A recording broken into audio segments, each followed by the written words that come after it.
크리스마스 이브 저녁 백브리핑 시간입니다. 뉴스 스토리텔러 박진규 기자와 함께합니다.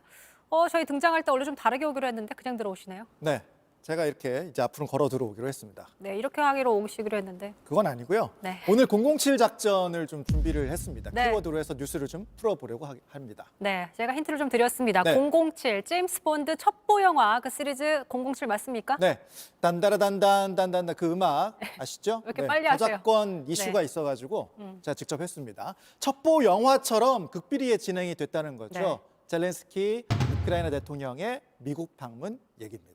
네, 젤렌스키 대통령이 미국 시간으로 지난 21일 워싱턴에 전격 방문을 했었고 또 이틀 만에 다시 잘 귀국했다고 직접 소셜미디어에 영상을 또 올린 바 있습니다. 네. 자, 이게 다 사실 꽁꽁 숨겨가면서 군사 작전으로 진행이 된 거잖아요. 네, 그렇습니다. 그 중에서도 몇 가지 이제 디테일을 워싱턴 포스트가 보도를 했는데요. 우선 젤렌스키를 폴란드에서 미국으로 태워오는 작전을 수행했던 미국 군용기 조종사들 누구를 태우는지 몰랐다고 합니다. 네. 우크라이나 주재 미국 대사와 우크라이나 고위 관리 몇 명을 태우는 걸로 알고 작전에 투입이 됐었다는 그런 얘기인 거죠. 그 얘기는 젤렌스키가 차에서 내리고 그걸 보고서야 누군지 알았고 그렇죠. 어떤 작전인지 그때 알았다는 것 같은데 굉장히 좀 긴박함이 느껴지는 작전이었던 것 같아요. 네, 그렇습니다. 그리고요, 이 장면 굉장히 인상적인 장면이었는데 보셨죠? 이제 네. 우크라이나 국기를 미국 의회에서 전달했던 장면. 네, 보셨죠? 네, 봤습니다. 이제 국기를 보면 여러 가지 글씨가 써 있습니다. 우크라이나 병사들이 직접 서명을 한 거라고요. 네, 그래서 이제 인상이 깊었던 건데 네. 굉장히 반기면서 국기를 건네받은 사람이 펠로시 하원 의장인데요. 미국 권력 서열 3위에 해당을 합니다. 하지만 이 펠로시 하원 의장도 젤렌스키 대통령 미국 방문 계획을 전혀 알지 못하다가 사흘 전에야 이제 통보를 받았다고 합니다. 그러니까 정말 알아야 할 사람에게 정말 임박해서 얘기를 해준 거네요. 그렇죠. 오. 또 그런데 펠로시 의장도 그렇다고 동료 의원들한테 막 얘기를 할 수가 없잖아요. 보안을 지켜야 되니까 네. 보안을 지키다가 크리스마스 연말 휴가를 떠난 의원들이 있었는데 급히 돌아오는 그런 일도 있었다고 하고요. 또 미국과 우크라이나 실무진들이 협의를 할 때는 감청 우려 때문에 통신 장비를 쓰지 않고 대부분 직접 만나서 얘기를 했다. 또 이렇게도 전해지고 있습니다. 들어보니까 정말 007 작전처럼 이렇게 숨어있는 디테일들이 있습니다.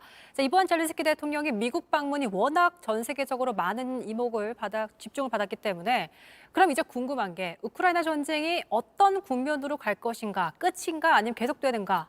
이건 어떻게 보세요? 많은 전망들이 계속 나오고 있잖아요. 네. 확전이냐 종전이냐. 일단 젤렌스키 대통령은 미국 방문을 하고 나서 패트리어트 대공 미사일 그리고 2조 3천억 원 규모의 지원 약속을 받아냈습니다. 그리고 나자 푸틴 러시아 대통령이 이런 말을 했죠. 외교를 통한 빠른 종전을 희망한다고 했습니다. 또 그동안 푸틴은 전쟁이라는 표현을 쓰지 않고 특별 군사작전이라고 해왔는데 처음으로 전쟁이라고 말을 했습니다. 그래서 푸틴에게 어떤 변화가 있는 거 아니냐 이런 해석이 나오기도 했었는데 미국 백악관은 이렇게 얘기를 했습니다. 푸틴은 협상할 의사가 있다는 징후를 전혀 보이지 않고 있다. 오히려 정반대라고 평가를 했습니다. 정반대다. 어떤 의미인 거죠? 그러니까 다르다는 얘기죠. 말하는 것과 이런 거죠. 푸틴은 국방부 지휘부와 확대 회의를 하면서 이렇게 말을 했습니다. 우리 군대는 자금 조달에 제한이 없다.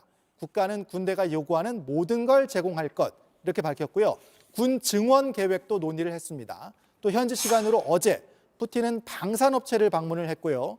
무기들을 둘러보는 모습을 공개를 했습니다. 이렇게 보면 전쟁을 끝내거나 멈출 의지가 크게 보이지 않는 그런 장면들이기도 합니다. 네, 뭔가 의도가 있어 보이는 영상으로도 보이는데 자, 전쟁은 결국 300일을 넘겼고 올해도 넘어갈 것으로 보입니다. 장기화되면서 정말 우려가 커지고 있는데 크리스마스에 듣기에는 2부에는 듣기에는 좀 좋지 않은 소식이기도 하네요. 알겠습니다. 박진규 기자의 백브리핑이었습니다. 수고하셨습니다.